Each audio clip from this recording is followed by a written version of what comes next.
салом дӯстон, имрӯз мо дар бораи таърихи киштии Титаник суҳбат мекунем. ҳоло шумо мефаҳмед ки бо кадом сабабҳо ин киштии афсонавӣ ғарқ шудааст. аз рӯзи саршавии сохтмони Титаник то ғарқшавиаш чанд нафар одам ба ҳалокат расидааст ва умуман имконияти пешгирии ғарқшавии Титаник вуҷуд дошт ё не? ба ҳамаи ин саволҳо дар ин мавзӯъ ҷавоб мегиред.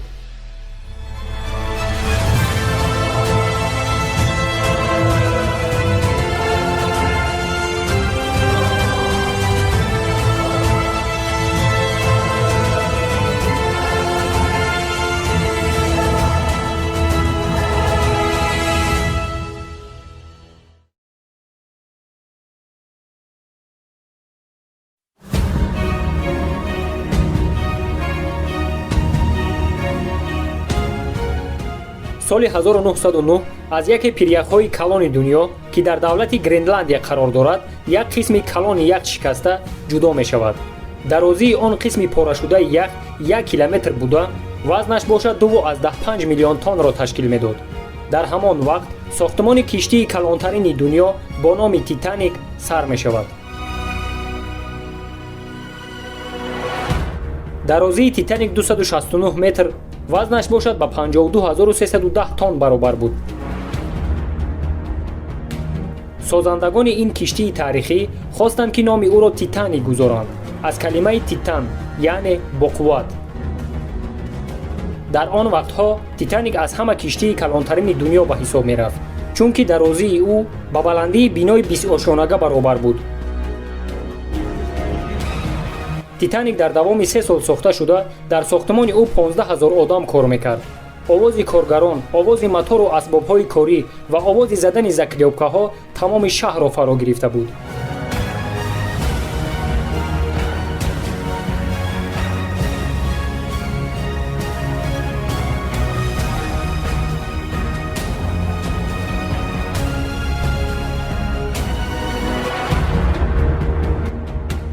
барои мондан, задан ва часпонидани як заклёпка 5 одам кор мекард. ҳамагӣ дар киштии Титаник 3 миллион дона заклёпка часпонда шуда буд. як заклёпкаро 5 одам дар давоми 4 дақиқа мечаспонданд. лекин соли 1912 конструктор ва созандагони Титаник ба коргарон маҳдудият гузошта барои часпонидани як заклёпка 20 сония вақт доданд. чунки агар коргарон як заклёпкаро дар 4 дақиқа часпонда мерафтанд, часпонидани 3 миллион дона заклёпка ва умуман сохтмони Титаник тахминан то соли 1950 давом мекард. яхи порашудаи калон ки аз танаи пиряхи Гренландия шикаста ҷудо шуда буд, шамол ва мавҷи об ӯро ба самти номаълум бурда аз назарҳо нопадид мешавад. то вақте ки Титаник ба даруни об даромада тайёр мешавад, дар сохтмони ӯ 8 нафар ба ҳалокат мерасад. барои ба даруни об даровардани Титаник силиндрҳои махсус аз чӯб сохта, дар болои силиндрҳо 23 тонн равған мерезанд ва ба воситаи ин силиндрҳои равғанин киштиро ба даруни об тела медиҳанд. 2 апрели соли 1912 чиптаҳои Титаникро барои аввалин бор сафар баромаданаш ба фурӯш мебароранд.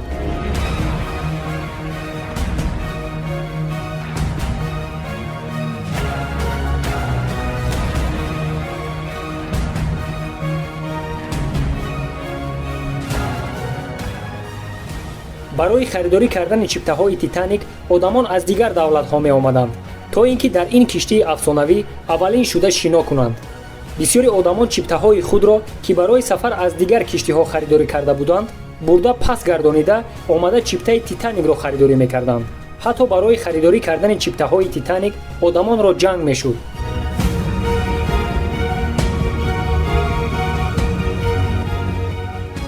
Титаник бояд ки аз шаҳри Саутгемптонаи давлати Италия ба сафар мебаромад. лекин пеш аз шино кардани Титаник як мушкилии калон пайдо мешавад. ҳамон рӯзу шабҳо дар давлати Англия яку якбора норасоии ангиш сар мезанад. норасоии ангиш ба шино кардани Титаник чӣ алоқамандӣ дошт? алоқамандии якум дар он буд ки Титаник ба воситаи ангишт ҳаракат мекард ва алоқамандии дуюм дар он буд ки соҳибони Титаник миқдори даркории ангиштро ёфта ва харидорӣ карда натавонистанд. чиптаҳои Титаник ҳамааш фурӯхта шуда буд ва соҳибони ин киштӣ намехостанд ки маблағи чиптаҳоро ба мардум баргардонанду аввалин шино кардани Титаникро ба таъхир гузоранд, чунки нархи билет ба қурби ҳозираи мо аз $86 сар карда то $35,000 ташкил медод. дар охир ба хулосае меоянд ки аз киштиҳои дигар ангишро бо нархи гарон харидорӣ кунанд. бе ин ҳам он киштиҳо аз сабаби норасоии мусофирон сафарҳои худро барҳам дода буданд, чунки ҳамаи мусофирони онҳо чиптаҳои худро баргардонида омада дар Титаник чипта харида буданд. хулоса соҳибони Титаник мушкилии ангишро бартараф карда, рӯзи 10 апрели соли 1912 мусофиронро ба болои Титаник даъват мекунанд.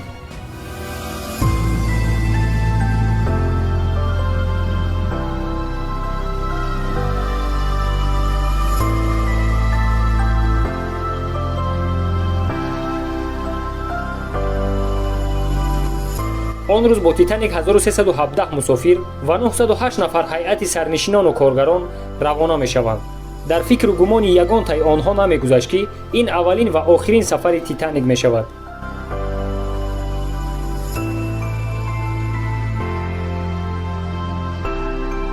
хурсандии мусофирон ҳадду канор надошт. тамоми мардуми шаҳр ва коргароне ки дар сохтмони Титаник иштирок доштанд, ҳама ҷамъ шуда ва бо як хурсандиву рӯҳи болида ин киштии таърихиро ба роҳи охират гусел карданд.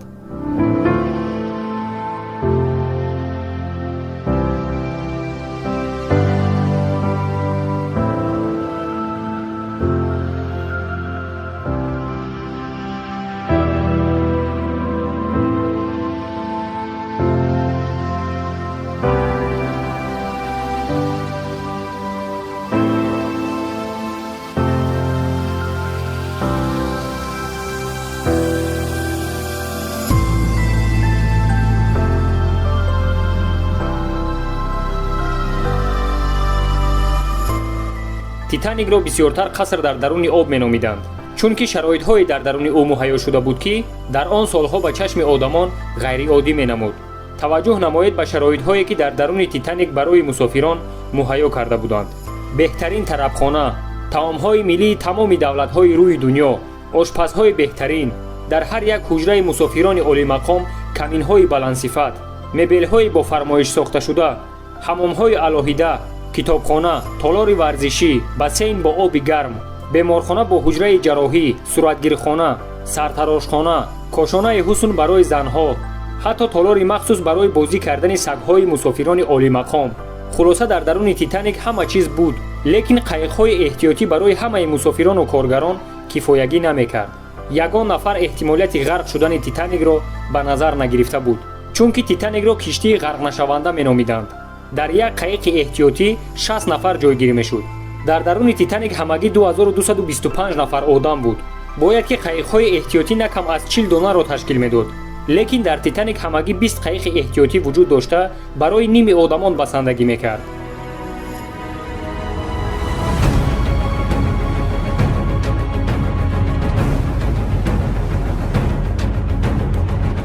суръати баландтарини ҳаракати Титаник 33 километрро дар як соат ташкил медод, лекин ронандагони Титаник суръати ҳаракатро то 46 километр дар як соат баланд карда буданд, чунки мехостанд ҳатман аз рӯи ҷадвали хатсайр дар вақту соати муайяншуда ба шаҳри Ню-Йорк расанд, то ин ки ин киштии таърихӣ обу рӯи худро гум накунад. дар Титаник 2 нафар вазифадор буд барои назорат ва нигоҳ кардани гирду атроф. онҳо метавонистанд то 6 километр пешро бинанд, агар ки дар дасташон дурбини баҳрӣ мебуд, лекин мутаассифона дурбин дар даруни сейф буду ва калиди сейф бошад дар дасти нафаре ки дар даруни Титаник қарор надошт. баъди 3 рӯзи ҳаракат кардани Титаник, он шахс бо номи Дэвид Блер мефаҳмад ки фаромӯш кардааст калиди сейфро ба ҳамкорони худ диҳад. вақте ки то як 650 метр мемонад, назоратчиёни роҳ яхро дида дарҳол бонги хатар мезананд.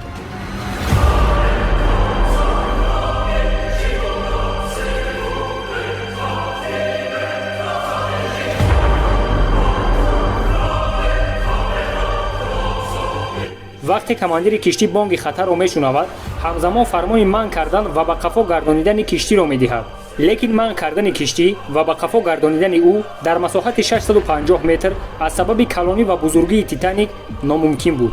14 апрели соли 1912 соати 23:40 Титаник ба тарафи росташ ба яхи бузурге ки баландиаш 30 метр буд бармехӯрад.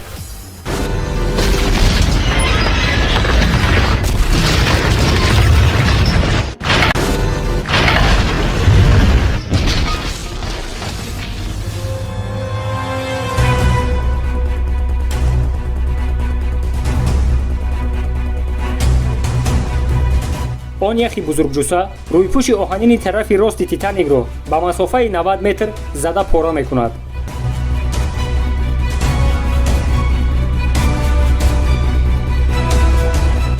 дар муддати кӯтоҳ қисми поёнии Титаник аз об пур шуда ва оҳиста оҳиста ба даруни об ғарқ шудан мегирад. соати 2:20 шаби 15 апрели соли 1912 Титаник пурра таги об мешавад.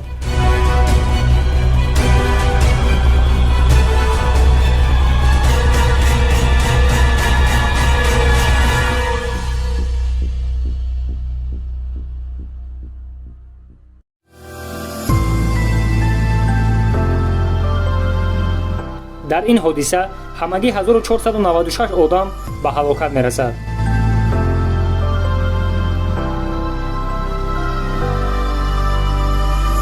аввалин бор соли 1985 профессор уқёнуссинос Роберт Боллард Титаникро дар уқёнуси Атлантика дар чуқурии 4000 метр ёфт мекунад.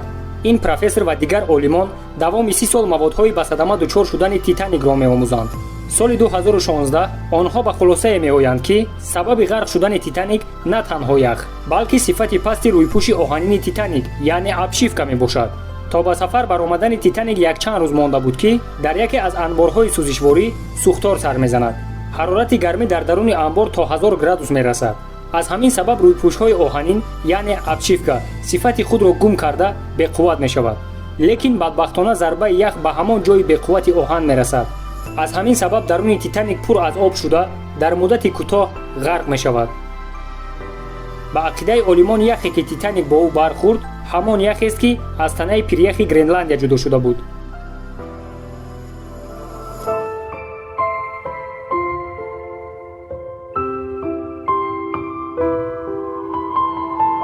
бисёриҳо чунин савол медиҳанд: имконияти наҷот ёфтани Титаник вуҷуд дошт? бале, агар ки баъди сӯхтор таъмир карда баъд ба сафар мебаромаданд, агар ки он шаб шаби моҳтобшаб мебуд, агар ки назоратчиён 20 сония пеш яхро медиданд, агар ки Дэвид Блэр додани калиди сейфро фаромӯш намекард. лекин ҳамаи ин агарҳо беҳуда аст. ҳама чиз вобастагӣ дорад аз тақдири худовандӣ. баъди 95 соли ғарқ шудани Титаник ҳамон калиди сейф дар музояда бо нархи $180,000 амрикоӣ фурӯхта шуд. дӯстони азиз, агар видео ба шумо маъқул шуда бошад, лайк монда обуна шавед. то видеоҳои оянда дар паноҳи худо бошед.